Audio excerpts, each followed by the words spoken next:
Ako si Soity, tamad na may pangarap. Samahan niyo ako guys, magluto tayong gatang papaya. Ayan, luto na yan. Para may suspense sa pagkaluto natin. Sarap na ng food trip ni Soity.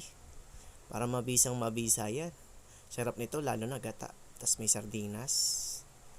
'Di ba? Kung may pangarap ka at tamad ka, bumangon ka kung gusto mong kumain. Bangon-bangon din, huwag puro igay ka. 'Di ba? Ganun ang mindset. 'Di ba? Mabisa yan. Sarap nito, 'di ba?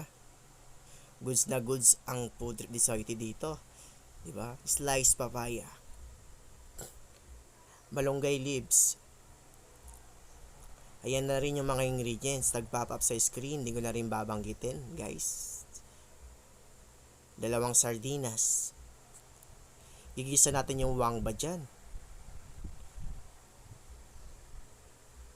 Susunod natin yung dyan, yung pampahutog, onions. Igigisa lang natin yan. Sunod na rin natin dyan yung sardinas pag nagisa na yan. Sarap nito. Amoy pa lang ng bawang sibuyas, aroma na talaga.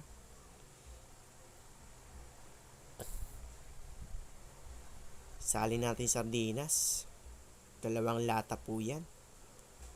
Para let's G na naman ang food trip ni Soity. Tara, samahan nyo ako magluto. At huwag nyo kalimutan guys, i-follow nyo ang aking Facebook page at aking YouTube channel na Lutong Pinoy Cuisine. Yung pagkasalin yung lata dyan, lalagyan natin ng tubig para masimot yung lasa dun. Sayang din kasi yon, pampadagdag ng lasa guys. Ayan natin yung kumulo. Lagyan natin ng black item yan. Paminta, mga 300 grams. Sunod natin yung seasonings. It's natin sponsor guys ha. Pagkakulo niya, naluin natin para matunaw yung seasonings para ma-absorb din. 'Di ba? Pagkakulo niya, lalagay natin yung papaya. Mabilis lang na maluto yan kasi manipis na pagkaiwa natin.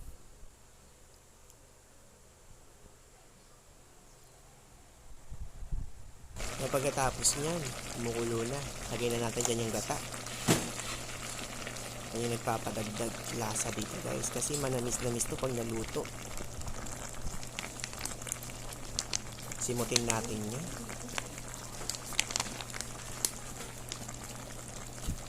Ilagay natin yung tanlad. Nakakadagdag ng lasa yan. At nakakabawas lang sa sardinas. Takpan natin. Ayan, kumulo. Ayan, kumulo na guys. Malapit na rin yung maluto. Lagyan natin yung bato. Mga 1,000 gramo yan. Baluin natin. Lagyan na natin yung malunggay leaves. Mabilis lang maluto yan kasi daon lang yan. Mabisang mabisa to guys. Try nyo nang lutuin. Mabilis lang ang proseso ng pagkaluto. Haluin natin yan pagkabuhos ng malunggay leaves.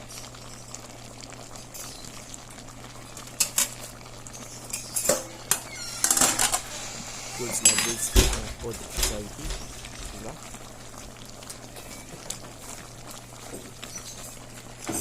Yan, diba? Amoy pa lang yan. Parang nagluluto na ako. Minekos na ni Soity yan. Para malasang malasa. Ayan Sarap ng pagkaano. Diba? Hanggang dito lang aking video. Bye bye.